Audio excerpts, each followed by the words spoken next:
tout le monde, c'est sur D6 aka Descop6 pour vous servir. Aujourd'hui on se retrouve pour la deuxième vidéo sur ma chaîne. Donc j'espère que ça vous plaira. Donc aujourd'hui on se retrouve sur un gameplay sur la map terminale, encore une fois. Moi je l'appelle la P90, je remettrai le nom de la notation parce que je le retiens pas par cœur. Je voulais faire des tentatives nuques, mais bon, franchement j'ai abandonné ce jeu. Cette bêta m'a rendu fou. Donc alors aujourd'hui je vais donner mon avis définitif sur la bêta, et je tiens à préciser avant que vous disiez ouais c'est une bêta et tout. Justement c'est une bêta et c'est mon avis sur la bêta.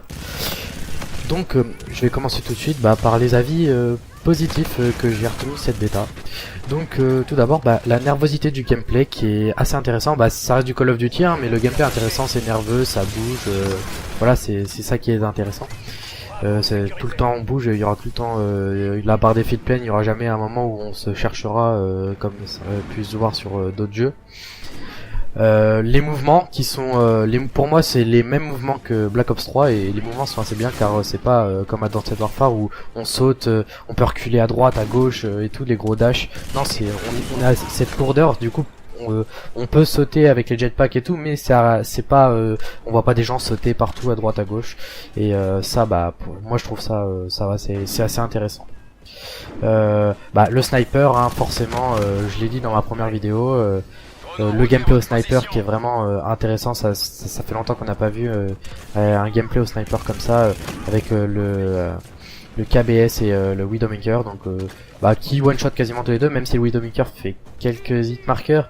Le KBS est pas trop mal, même si la cadence de tir est assez longue. Ils ont chacun leur la cadence du Widowmaker est parfaite même assez rapide, mais il fait des hit markers, et le KBS fait pas de hit markers mais sa cadence est un peu moins rapide, donc c'est assez équilibré.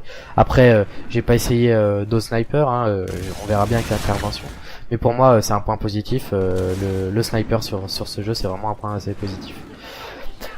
Pour moi la reprise des classiques, ça va être à mon avis, on les voit sur la bêta, donc ils vont être dans le jeu, donc pour moi ça c'est un point positif. Je l'associe à la bêta car on les voit, donc ils auraient pu très bien les cacher, mais moi j'associe ça à un point positif car reprendre les classiques, le MP45, le Space 12, l'intervention et tout, franchement moi je trouve ça vraiment un point très intéressant que on n'a pas retrouvé sur les anciens Call of. C'était toujours les armes qui ressemblaient mais qui avaient un autre nom et qui était quasiment pas pareil au niveau du jeu. Donc ça je trouve ça un point assez intéressant, donc je le place dans les points positifs.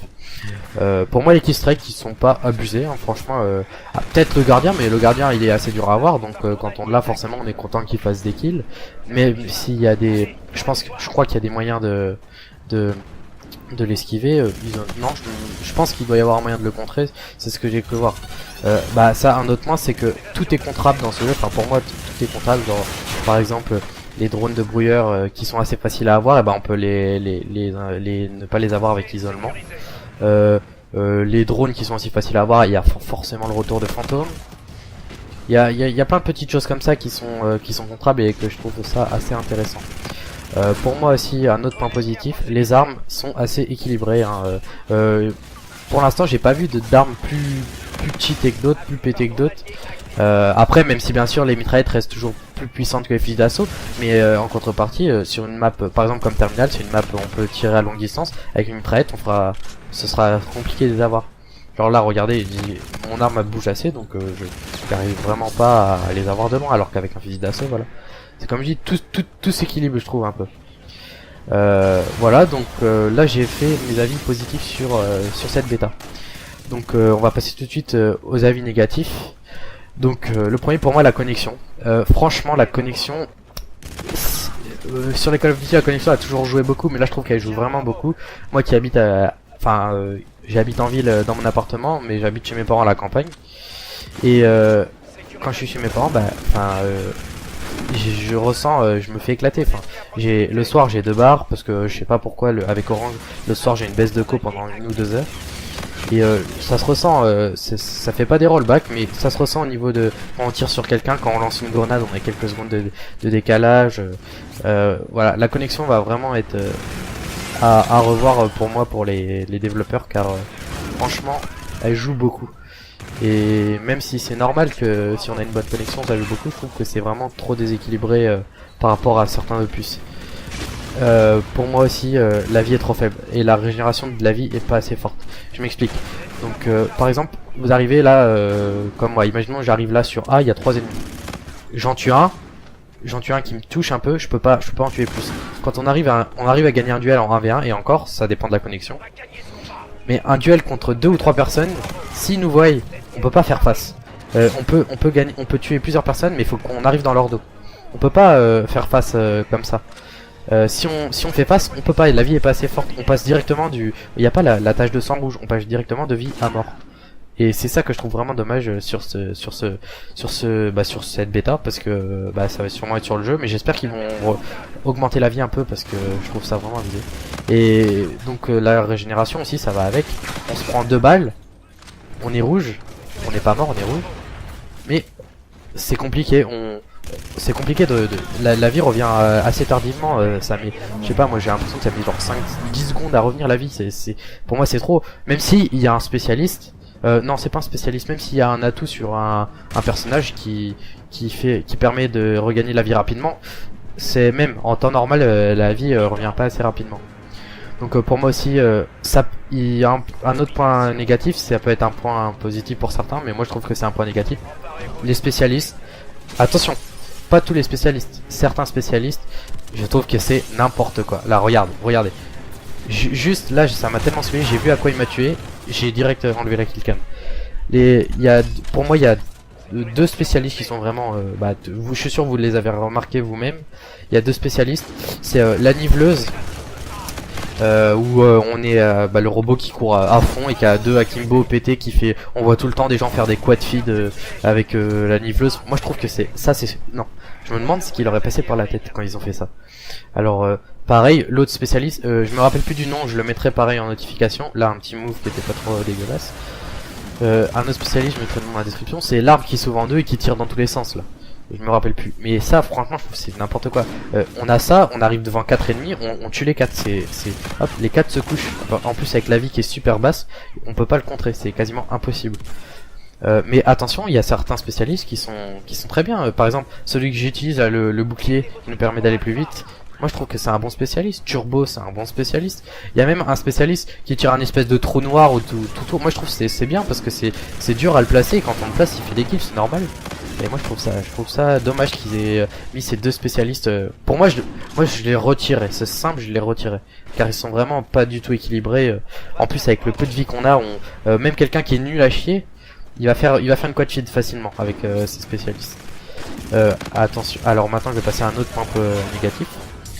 Donc pour moi les maps favorisent fortement la camp. Je m'explique, dans Frontier, c'est un espèce de long couloir.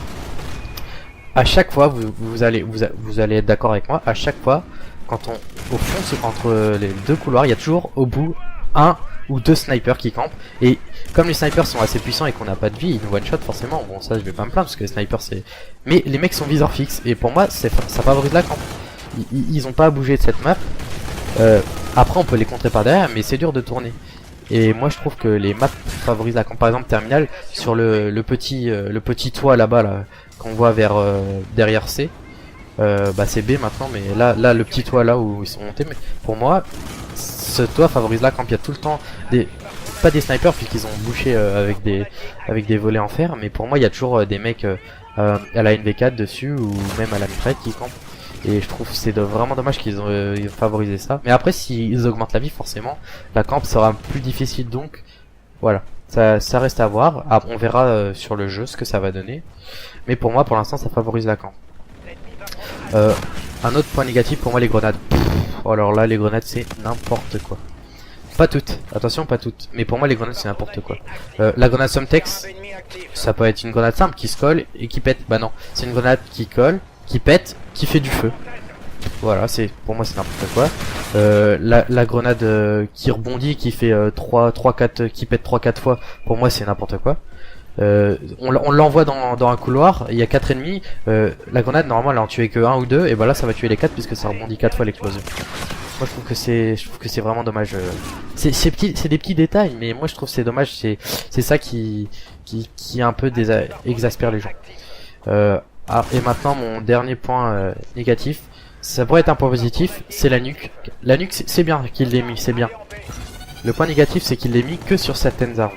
Et moi je trouve ça vraiment dommage, car en gros on va commencer une partie, on va vouloir jouer que avec l'arme qui fait la nuque, c'est ça qui est dommage. Par exemple sur MW3, on commençait une partie, on jouait avec peu importe l'arme, mais on commençait à être en série, on commençait à débloquer ses spécialistes, et ben on se disait tiens pourquoi je vais peut-être la tenter, et puis au fur et à mesure qu'on augmentait la série, on se mettait dans l'optique qu'on allait essayer de la faire. C'est ça que j'aimais bien, on pouvait commencer une partie sans se prendre la tête, on jouait, voilà, on faisait des frags, et peut-être si on arrivait à faire une série, on tentait la nuque. C'est ça que je trouvais bien. Sauf que là, on rentre dans une partie, on se prend la tête direct. Moi, c'est ce que j'ai fait, j'ai tenté de faire des nuques, je me suis pris la tête, ça m'a saoulé, j'en avais marre.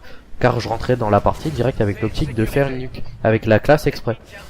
Mais sauf que ça, on se fait tuer en série assez facilement. Et comme moi j'ai pas une co excellente, c'est quasiment impossible pour moi. J'ai vite laissé tomber, mais je me suis pris la tête, j'ai pété les plombs, j'en avais marre, j'ai voulu supprimer la bêta. Et franchement, je trouve ça dommage qu'ils aient pas mis la nuque. Même pas besoin de dire, genre juste on peut jouer avec notre arme et on la débloque comme MW3, ils auraient dû faire exactement comme MW3. Et ça je trouve ça vraiment dommage. Donc là je vais passer à l'avis global sur la bêta. Donc mon avis global sur cette bêta, c'est que ça me fait peur. Je m'explique. Je trouve que la bêta, j'ai donné mon avis sur la première vidéo, mais c'était mon avis, que j'avais fait quelques heures de jeu, j'avais surtout joué au sniper, donc j'ai bien aimé. Et là, à vouloir tenter une nuque et de faire des grosses parties, j'ai trouvé que c'était, ça me fait peur. Je l'ai trouvé moyen. Après sur le sniper, c'est très bon, un gros point positif sur le sniper. Mais je me pose cette question et dites-moi si vous posez la même question. Est-ce que cette Infinity Warfare va durer pendant un an? Est-ce qu'on va jouer à ce jeu pendant un an? Et c'est ça qui me fait peur, je me pose la question. Est-ce que ça va pas être un Advanced Warfare ou un Ghost 2.0? C'est ça que je me demande. Du coup, je me dis que est-ce que ce jeu va durer un an et est-ce qu'on va prendre du plaisir pendant un an? Donc j'espère que cette vidéo vous aura plu, vous me direz si vous pensez la même chose et est-ce que ce jeu va durer pendant un an ou pas. Donc cette vidéo s'achève, l'enregistrement du gameplay a bugué à la fin, je ne sais pas pourquoi. Ça s'est fini sur un 39, 23, un truc comme ça. Donc j'espère que cette vidéo vous aura plu. Et ben je vous invite à vous abonner à ma chaîne et à lâcher un pouce vert, pouce bleu, je sais que c'est pouce bleu maintenant. Donc je vous souhaite une bonne fin de journée, une bonne fin d'après-midi, une bonne fin de matinée comme vous voulez. Et puis ciao tout le monde.